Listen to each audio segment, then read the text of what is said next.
wonderful. Good day, good morning, good evening, wherever in the world you are. My name is Gaby Burt. I'm Managing Director for the Journey International. And I'm here on Real Talk. And today is a very, very special theme, which is all to do with birthing, birth traumas. And I have a very, very special guest. Before I bring Sharon on, our guest for today, I've been with Brandon and the Journey for over 25 years now. It's been an incredible privilege to witness people around the world healing from all kinds of emotional, physical situations. And this little program that we are offering once a week is kind of trying to give us a taste, or was the intention to give everyone a taste of all the things that we can address so potently and powerfully with journey work. Last week, I spoke to my colleague and fellow director, Kevin Billett, and we spoke all about accidents, and it was amazing. So if you've missed that one, please just go back on Facebook or use YouTube and get last week's. It was really, really quite amazing. And actually last week's and this week's program was kind of derived or birthed itself through the fact that I had an accident now 3 weeks ago. And it was quite a severe one. I've been driving for 49 years, and that was my first accident. And it was a huge shock to the system. It was a shock, a trauma. And interestingly enough, in the realization a few days afterwards, what happened, it was actually connected to a birth trauma. So last week we spoke about accidents. This week we speak about birthing. And I have invited Sharon to come and join me here today. Welcome, Sharon. Sharon is in the States, and Sharon is our presenter and representative for the Journey in North America. So if you ever attend a Journey Intensive, an abundance retreat, one of these events in America, you will meet Sharon there as our co-host. So she's been around, I don't even remember how many years, not quite as long as I have, but pretty long. But apart from being the representative for North America, her speciality or her passion in life, and what she also does is offering emotional and physical support to mums giving birth, before, during, and after. I guess it's also called doula, and I think Sharon has a few really, really interesting stories to tell. And so I'm going to hand over to you now, Sharon. Thank you so much for joining us here today. And I'm delighted that you're here and can't wait to because I know everybody in the Journey so well, but some of these things I don't know. So I'm as surprised when these things come up as everybody else. So I'm as curious as everybody. Well, wow. Tell us. Thank you so much, Gaby, for inviting me. I am so honored and so grateful to be here. It's my first Journey Intensive was, I believe, the very first Journey Intensive given in Boulder, Colorado in 2003. Yeah. So I've been playing for a while, almost 20 years, not quite, almost. And so, but I came to the Journey because at the time, I was a practicing doula and midwife's assistant and childbirth educator in Bend, Oregon. And I had been so at this point, about 20 years, I'd been working with birth, attending births, offering support to the midwife. I was never the primary midwife. That's another story. But I was there offering support to mom, to the midwife, to wherever it needed. And it really fell into this place of emotional support. That's really where I found myself in the groove with it, if you will. And I went through a period of time for about 2 years where it seemed as if every mother coming out of her birthing experience had trauma. Either she had trauma or her child, the newborn, had trauma. And it was just becoming so heavy inside of me. It was like, there's got to be something that I can do as the main support person here for this person to help alleviate this trauma. And so I sent a prayer out to the universe, to God, to whatever you will. And I said, I need something. And about a week or so later, a friend handed me a book and she said, I think you should read this book. And I said, I don't have time right now. I've got all this other stuff going on. And she says, okay, but I think, I've heard your conversations lately, and I really think that maybe this book would be good for you. And I'm like, okay, fine. So I didn't read it. And I had another friend do the same thing, completely different friend. You should read this book. So this happened 4 additional times until the original person who told me I should read the book came up to me again. And so this is now the 5th time that somebody has told me to read this book, right? And she said, if you don't take the time to read this book, I'm going to hit you over the head with it. She says, it's an easy read. You're a reader. You'll have it done so fast. Sit down and read the book. I haven't looked back since. I read the book. I said, oh my gosh, this is exactly what I'm looking for. Right.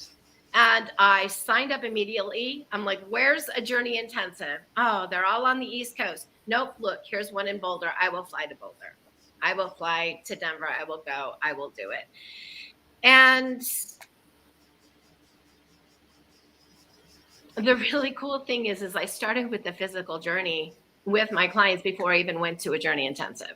At that time, the processes were in the back of the book. And I started having success. And I would just say, look, I hear you're nervous. I hear you're scared. I hear you're worried about this birth. This is what you're sharing me. Let's do a little meditation. Let's just sit down and open up. Let's see if something comes up. And I just started playing with it. I said, you want to experiment? And I had one mom to start, and she was really worried because her baby was breech.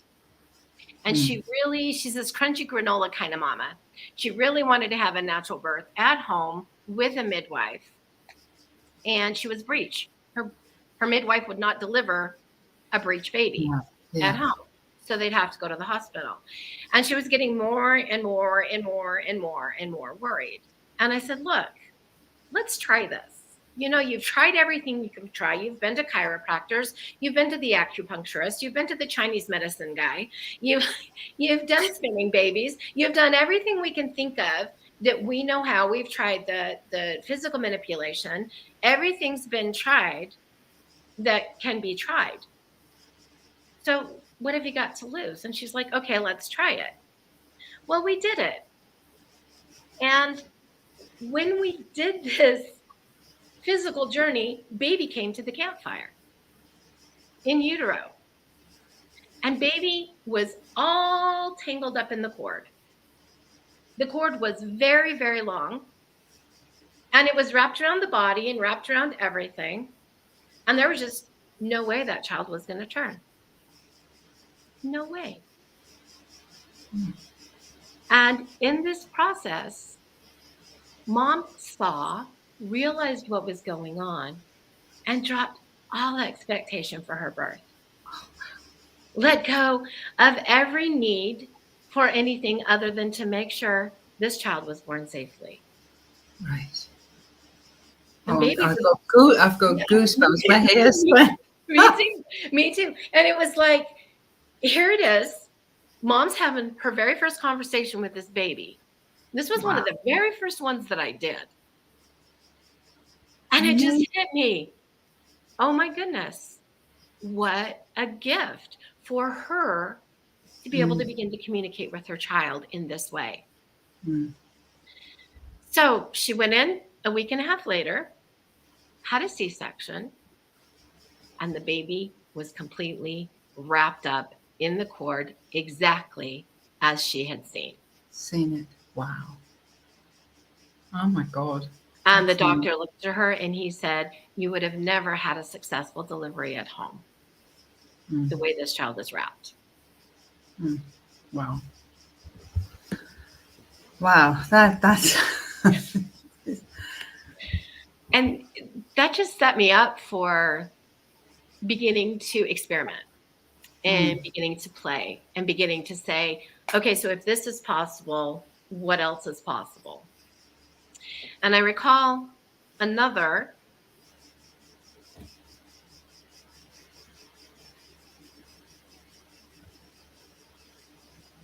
This one's really sad, but it's coming up for me to share. And I'm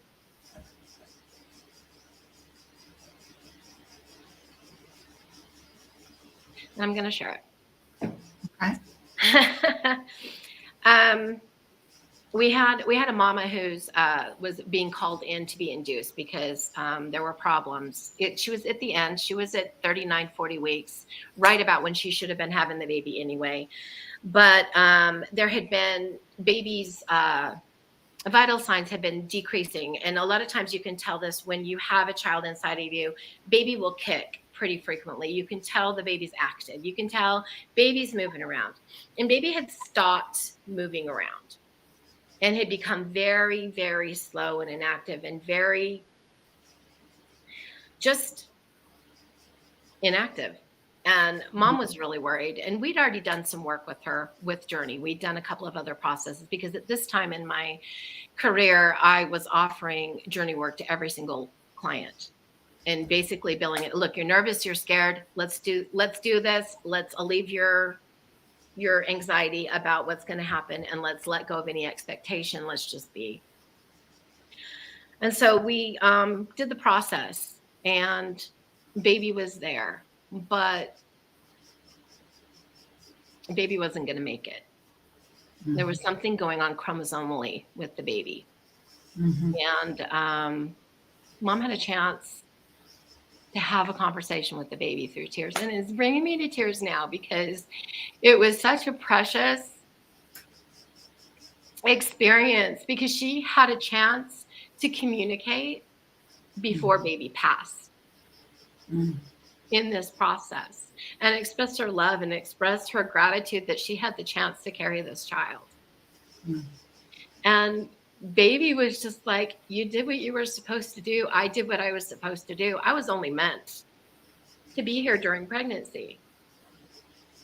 And through this session, even though the grief was there, mom was left with a knowing and a certainty that she didn't do anything. That she didn't do anything wrong. Right. There was nothing that she did to cause this. That this was set up for this. And then after baby passed, because when baby was born passed. Baby actually passed before she was born and was a stillborn. And I worked with mom after this just to work through her stuff because, there's more stuff coming up. And the healthy way she worked through her grief with this, because of these knowings, because those questions were answered for her, was a stunningly beautiful thing because grief, we both know grief is kind of a wild card in how it comes and it goes and how it is and how we work through it. And it's so deeply individual. And we taught her how to go into meditation and invite the baby's soul and just communicate with that baby whenever she felt like she wanted to. And she did it a lot at first. It was like her lifeline, And then she just kind of was okay. And she just went on living life. And for those of you who are listening who have had children or have had a child pass, you never stop missing them. You never will. They will always be there. That spirit, that soul is always kind of around you. Anyway, not sure why I needed to share that, but somebody needed to hear that. Let me come in here because this is a beautiful opening for as I said to Sharon before we started, this is one area that I don't have much personal experience. Haven't given birth to children. I have lots of children around me through families and through having been in the journey and around the journey, lots of mums with children or pregnant women, all sorts, have even worked with children, but not my own. But from my own personal experiences, my mum, my mum gave birth to 5 children. The first child was a boy. The second child was also a boy 2 years later, and that boy died at 7 weeks old. So I think today you would call it a cot death, or it was something similar to that. Yeah. And my parents felt that a replacement child was needed, and that's where I came in. And so all those years ago, none of these tools were available. So my mother, having lost a 7-week-old child through her entire life, has never gotten over that grief, even though she had 3 more children after that. But she lived practically her life in depression. She was on antidepressants as long as I have known her, from a young woman to the time she passed, and she actually, my mum died when she was 86, but she was permanently on antidepressants and sleeping tablets, always on a cocktail of drugs. And that's kind of the cloud we grew up in after.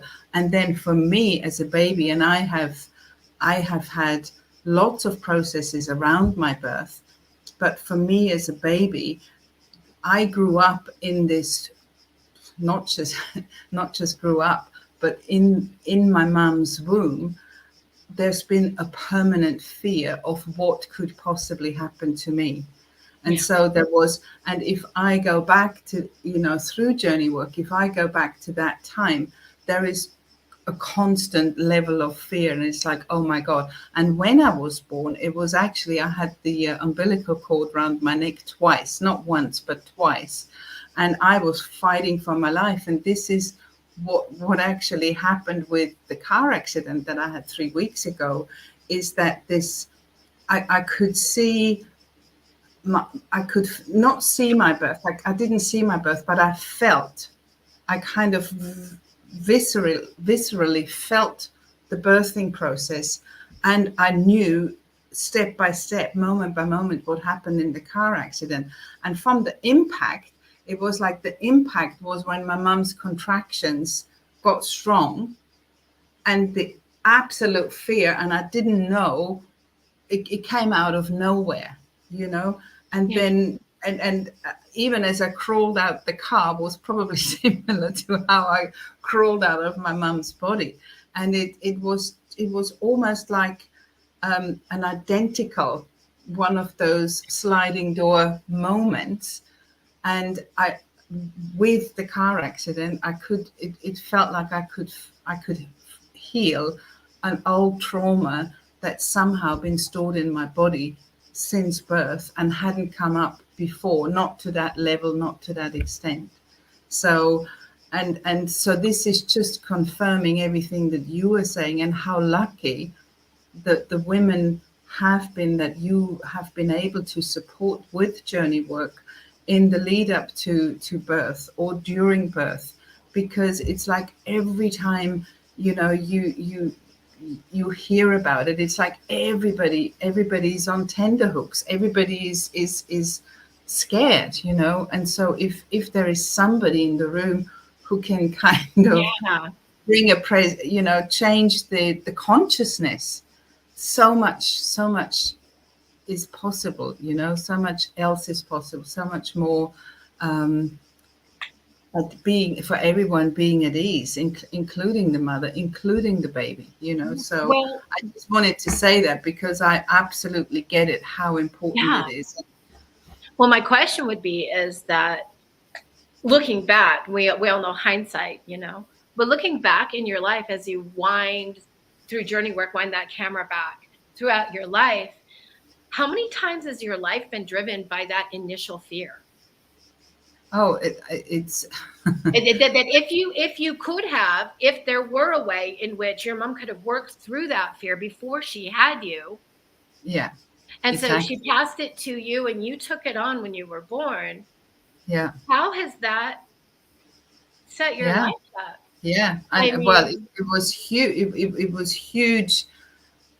I mean, as you know, I mean, all of us have done so much work on ourselves, and that's just one of it. But absolutely, and I guess we're here to work through, to grow, to um, make a difference in the world, but it's just been such a realization, so amazing, and I really get the importance of it all. So yeah, I'm handing back to you. I just wanted to say that I wish my mum had somebody like you, but that was a long, long time ago, well, and she never had it's that support. interesting because when you bring this up, it brings to mind what I started doing. As I said before, I started doing offering 3 sessions to my moms as my clients, my doula moms, whether they were in the childbirth class or my personal clients. And one of the really, really cool things is that as we did this, and we would get, for those of you who have experienced the journey, there's a place in there where we get a chance to just bring people we need to speak to, and we get to speak it out and share. And during this portion of the session, I always bring all of the ancestors, all of the grandmothers, all of the aunties, the uncles, any place. We ask for any person who has been instrumental in forming the beliefs or the situation or anything that's here. We ask them to come, Mm-hmm. because trauma in birth is as much about the ancestral or the stories that you've heard or the movies that you've watched or what your mom did, what you saw your mom doing, or your aunt, or the stories your grandma told, or even the stories you don't know that your grandma told. Mm-hmm. And the one that I keep coming back to, it's kind of a combination of a couple of processes. So let me see if I can kind of isolate it a little bit. But this one woman had absolute, complete meltdown anxiety and fear about giving birth to this baby. She wanted a child. She just did not want to go through the pregnancy and delivery. She was literally in absolute terror from the moment she got pregnant until we worked. And we're in the session, and we brought her ancestors, and I think it was her second great grandmother who died in childbirth. Oh wow. She Oh my died God. birthing her first great grandmother. So she birthed her great grandmother. Her great great grandmother birthed her great grandmother. She didn't know she died in childbirth. Nobody knew. It wasn't like in the family. But that great grandmother passed that fear of dying during childbirth, and it came all the way through. And this is where the fear and the anxiety started. She knew she was going to die. Beyond everything, she knew it. Wow. Well, when you say she knew it, we often think of our mind. Yeah. The being knew it. Some part of us knew it because everything is remembered. If something, this is the whole thing about cellular memory and passing it on, and it can be passed on for. I think that science has established that we're passing on behaviors, patterns, memories, stuff like that, for at least 7 generations. 7 generations. Now, I have no clue where my forebears were, but I'm also being reminded as you're speaking about that, is because often we kind of, especially when we were still doing live seminars, we would have a pregnant mum, And she would say, and we would come to the no ego retreat, and people would ask me, and she said, is it okay? Can I come? Can I come to the no ego retreat? And I said, yes, please do, because, and she said, well, do you think the baby's going to be okay? And I said, your baby will be so okay. And all of the stuff that you're letting go of is not just, you're not letting go of for you, but you're automatically doing it for the baby all in one go. And I remember this one woman, and I think she was 7 months pregnant when she came to the no ego retreat. And I kid you not, her tummy nearly doubled in size during the week. It was almost like the baby was hanging out in there with stretched arms and legs. I kept watching her. I said, oh my God. I said, what's going on? She said, I don't know. It's very happy. She said, it's very, very happy. It's just, doing whatever. But the journey process during, to do journey process work during pregnancy is so powerful for all the reasons that you're saying, because we don't know where we're bringing this anxiety from, where it comes from.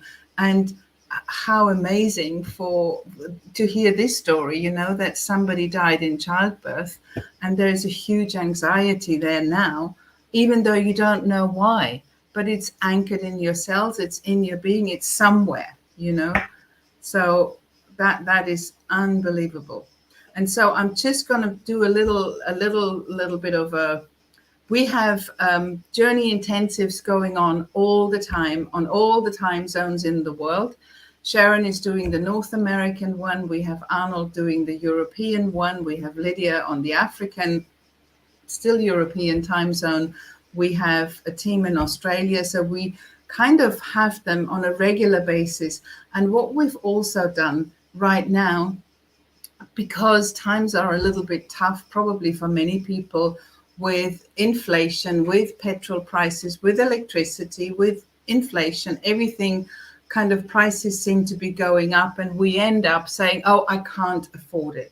So we have totally slashed. We have never done this in the journey in the 25 years that I've been with Brandon, ever. And this time now, it is more important than ever, doing this work on ourselves at a time where there are difficulties is, it's good to do it at any time, especially when times are good, it's good to do it. But when times are tough, it's even more important. We're being triggered left, right, and center. So many things are coming up.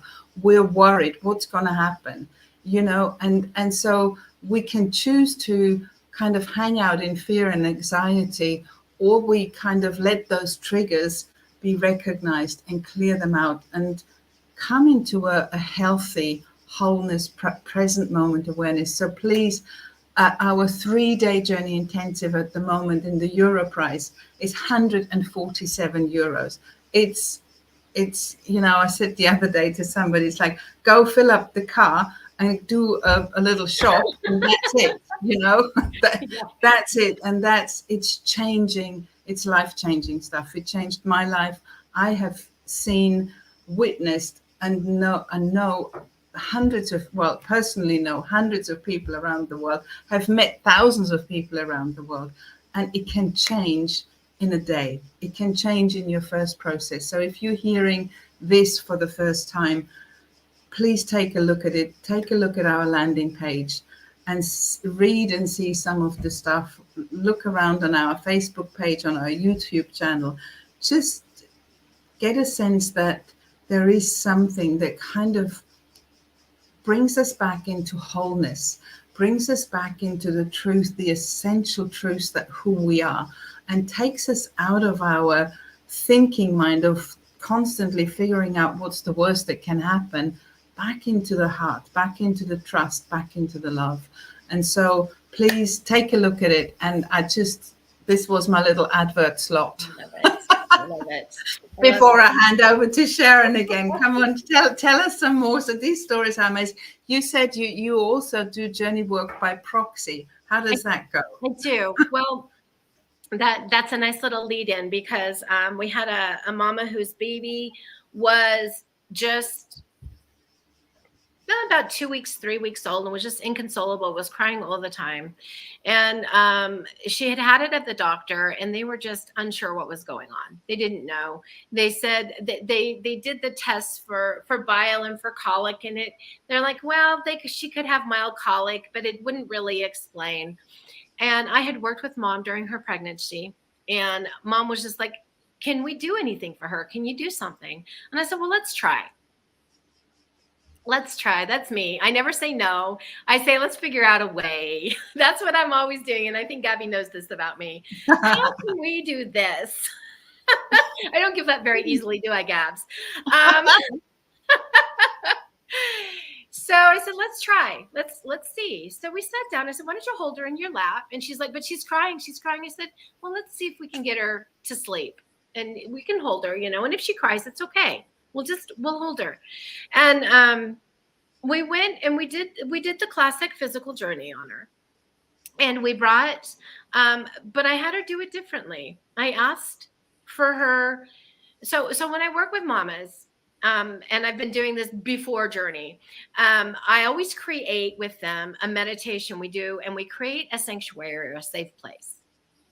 And it's something I do all the time. I've done forever, like I said, way before journey. And they get to design this place in which they feel absolutely safe and protected, open and free. And it really assists, because when you are in a space where you're scared or nervous or whatever, especially with childbirth, it can be that place in which you can actually go to when you're in labor. I use it a lot of different tools as we actually go through the delivery. So we put her in her safe place, in her sanctuary, and I asked her to bring her baby in her mind's eye into the sanctuary. And then when we also gave a balloon of communication so baby could speak. And then we asked if baby would be willing to walk down the stairs with Mom and find the reason for the upset. Why are you crying? What's going on? And baby was like, okay, let's do this. And so we walked down the steps for baby. We got in the vehicle for baby, and Mom was baby's voice. Mom spoke the words that baby was telling her when I asked the question. Mm-hmm. So Mom got to viscerally experience her own experience plus baby's at the same time. And we ended up right back in the birth canal, in the uterus. And when baby was born, the bones in her head and her neck and her spine were pulled out of place. Ouch. And she was in excruciating pain. Pain. Oh my God. So we found a local neonatal chiropractor who also did craniosacral work, and took that baby in, and she was the happiest baby ever afterwards. It was just like, she was in pain. She hurt. I got goosebumps out of my hair standing on end again. Coming out, and I think we forget that you're being squeezed through this teeny tiny space. And it does things physically for you that are good.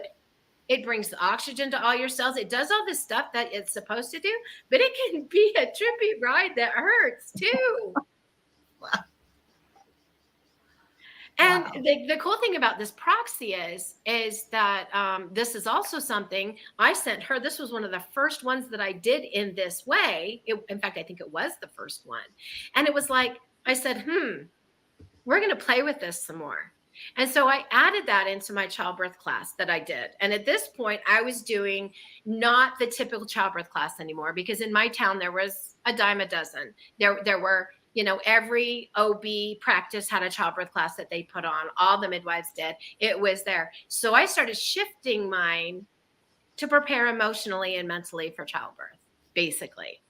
And we started doing group journey stuff and different stuff like that, where I had worked with women one-on-one. Now we brought it kind of to a group session where we did it all together. It's more affordable for a lot of people that way. But what happened then is I started teaching these women in class how to now go in and literally communicate with baby. What do you need? What's wrong? How can I help you? So they would, as baby's having the nap, mom could sit, meditate, bring baby to the campfire, or just simply to the sanctuary and have a conversation with them. What's going on? How are you doing? What do you need? You know? And it's really cool because there were some makes moms, so much sense. there were some moms that took it so to heart and they did it all the time. They were like doing it on a daily basis. And they had this conscious communication with their child from day one. Can you imagine? Can you imagine that communication? Yeah, I still look at them. I can, yeah. Absolutely, I can, and I think the world is more open to this today than it has been 20, 30, 40, 50 years ago. Obviously, even 15 years ago, it wasn't so open to it. No, I know. No, I know.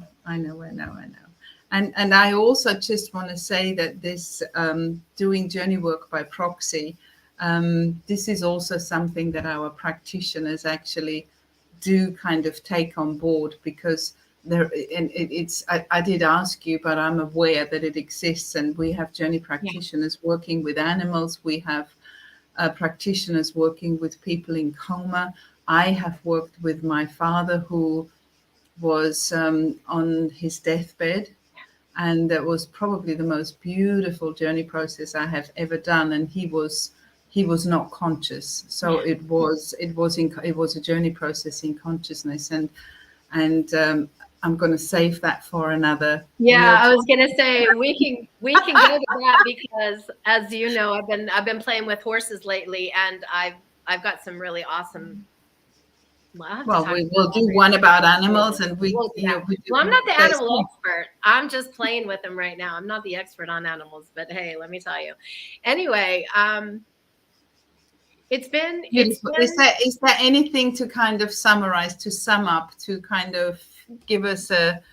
We're nearly coming to our full time, but it's been absolutely amazing, Sharon. I love that. It's going by too fast. It only feels like 10 minutes. You got me talking about something I love to talk about. Actually, honestly, I could probably go on and on and on about it, but let's summarize it. I firmly, truly, wholly believe that anybody who is thinking about getting pregnant, number one, find a practitioner. Find a session, go to an event, start learning these tools, because you will have things that you want to let go of that you're bringing into the awareness of and this pregnancy. You might not be getting pregnant if you're trying to get pregnant and not getting pregnant. You might not be getting pregnant because of the trauma. And I don't know if you've spoken about that though either, but infertility, this is huge. This is huge. So many women that I've worked with who are having trouble getting pregnancy, literally one, maybe two processes. And some of that has been more focused in the way we do our abundance retreats. I've used a lot similar, and you'll be aware of that. But we all know of those journey babies. And I know personally of about 10 of them that I've worked with women who could not get pregnant, even with IVF. And they let go. And simple things, Gabs. These are simple, tiny little things. And most of the time, they are not their beliefs or their trauma. Many times it's somebody else's trauma. I'm sure this lifetime round I was meant to have children, but I got to the journey age 41, I think. And at that point, I was kind of I was at a point where I was pretty numb on the inside. My life was a little bit gray all around. Yeah. And I was trying to figure out what's wrong, what's not working. And then obviously not having children was yet another thing. Well, perhaps I feel that way or don't feel anything because I never had children and I should have children. And And we tried and it didn't happen. It didn't work.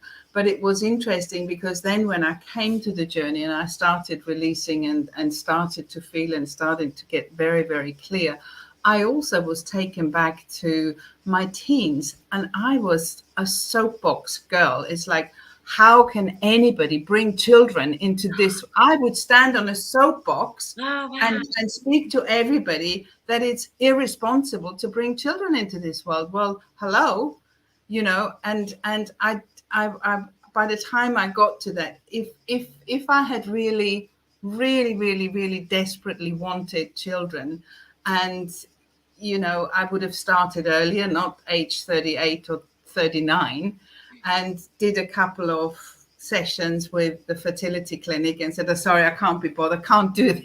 Yeah, exactly. So I wasn't really desperate, is the truth. And so if anybody's listening who is trying hard to have children, all compassion, all love is here. And please try journey work, because it's usually something simple. That's a vow we've made, something we've spoken, and our body heard it and said, okay, we'll do that, Yeah. And so even as simple as a belief that you had a friend like you who was so against it and so vocal about it, and yet in your heart of hearts you want a baby, but you've taken her belief on, and you feel like maybe you're going to betray. And I bring that up because that actually was for somebody. It's like they had a friend who was against it. They wanted it. It was like she was betraying her friend by getting pregnant. Yeah. And she held that. Yeah. And it's like, why do we take, our bodies take things on that we have our thinking mind can't even make up. You can't make this stuff up. You just can't. I so agree with you. And it's yeah. But I honestly believe, if every woman who is pregnant could have these tools available to them, could use these tools, could utilize these tools, they would have the very best pregnancy and delivery they could have. They would set themselves up to be a conscious, more able parent in order to love this child as they come forward. I've just seen it over and over again. Women's lives change, and the way they parent and all of it. And they just come out being a happier, healthier, more well-rounded family that listens and communicates. Yeah, so true. And I just want to also acknowledge the people who are here and are commenting, and we're getting some really, really beautiful comments here. So thank you, everybody who joined us and who's found this conversation today useful. There are lots of mums and children being born, and even if there is, if there was a difficulty at birth, there is no problem going back there and healing the trauma today. Everything is, healing is what the body wants. Healing is what we can do. And the journey tools are capable of going back in time and looking at old stuff, even at ancestral stuff, to clear trauma that we brought in with us, So it is so natural and it's possible. And so on that note, I would love to, sorry, I'm just trying to answer a question. No, let's answer if you want. You can. Who is doing this work in Europe? Well, we've got journey practitioners, and you don't necessarily have to be a doula or a childbirth expert, and you can go and speak to Sharon directly, because nowadays everything is online. So right.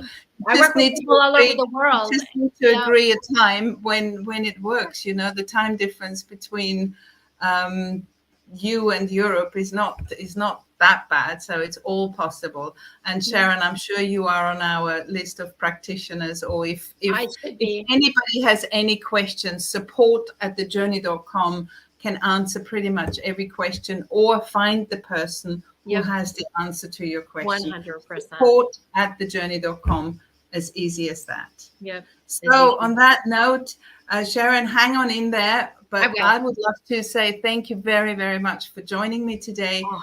Thank you, Chris, in the background, for supporting us here. Thank you, everybody who's been with us. And I absolutely loved our conversation today. It was totally different yet again. So thanks, Sharon, for joining me. Thank you, everybody. So much for having me. You're so welcome. And I see you next week. I'm not quite sure yet what we're doing, but we'll figure it out. Lots of love. Thank you. Bye-bye. Good night.